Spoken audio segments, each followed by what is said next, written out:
പൂച്ചയെ വേസ്റ്റ് ഇടാൻ പോയതാണ്, വേസ്റ്റ് തൊട്ടിയിൽ. അന്നേരം നമ്മൾ വരുന്ന വഴിക്ക് നമ്മുടെ വാതിക്കയിൽ ഒരു പൂച്ച ഇരുന്നു. ആ പൂച്ചയെ വിളിച്ചോണ്ട് ഓടി വന്നു. ആ പൂച്ചയ്ക്ക് ഇച്ചിരി മീൻ കൊണ്ട് കൊടുത്തു, കറി വെച്ച മീൻ. അത് തൊട്ട് നോക്കി വെച്ച് ഇങ്ങനെ എൻ്റെ കൂടെ നിൽക്കുവാണ്. പൂച്ച കണ്ടില്ലേ? ആണ്, നല്ലൊരു സ്നേഹമുള്ള പൂച്ചയാണ് കേട്ടോ, നല്ലൊരു സ്നേഹമുള്ള പൂച്ചയാണ്. അതെ പൂച്ച ആണ്ട് നിന്ന് തരുന്ന കണ്ടില്ലേ? അല്ലാ, നിന്ന് തരുന്നു. വാ വാടാ, വാ ഓടിയോ ഓടിയോ. ആണ്, അത് കളിക്കുന്ന കണ്ടില്ലേ? പൂച്ചയെ പരിചയപ്പെട്ടപ്പോഴത് മനുഷ്യരെക്കാട്ടിലും സ്നേഹമുള്ള പൂച്ച. അത് കളിക്കുന്നത് കണ്ടില്ലേ? ആദ്യമായിട്ട് കാണുക ഇപ്പം കണ്ട പൂച്ച സദ്യക്ക്. അത് കളിക്കുന്നു, നമ്മളുടെ അടുത്ത് ഇണങ്ങുന്ന കണ്ടില്ലേ?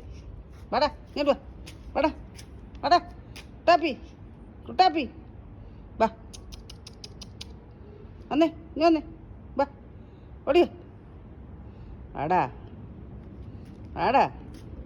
വേണ്ട, പൂച്ച എന്നോട് ഇണങ്ങിയിരിക്കുന്ന നമ്മൾക്ക് കണ്ടോ?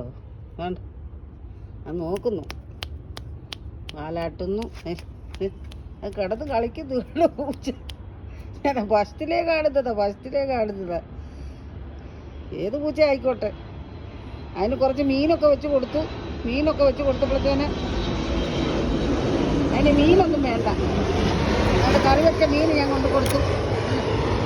കറി വെച്ച മീനൊക്കെ കൊണ്ട് കൊടുത്തു ഞാൻ.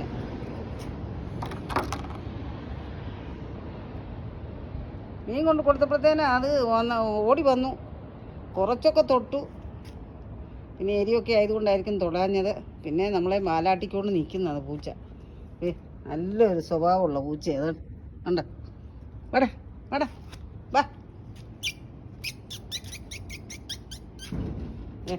വാടാ വാടാ വാടാ കുട്ടാപ്പി വാ. പോവാന്നോ ടാറ്റാ ബൈ ബൈ. കണ്ടോ പൂച്ചയുടെ ഒരു സ്നേഹം കണ്ടില്ലേ മക്കളെ?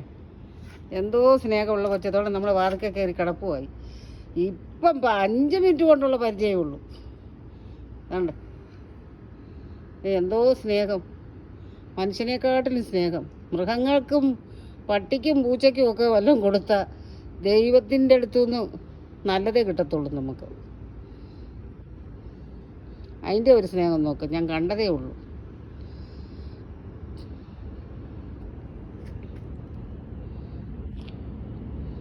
ഇപ്പം കണ്ട പരിചയം നമ്മൾ കണ്ടിട്ട് പോലും ഇല്ല, നമ്മളെ വീട്ടിൽ വന്നിട്ട് പോലും ഇല്ല. നമ്മളിവിടെ മറീന മാളിൽ നിന്ന് വന്നിട്ട് ഇവിടെ എത്ര ദിവസമേ ഉള്ളൂ, 1 മാസം ആവുന്നതേ ഉള്ളൂ.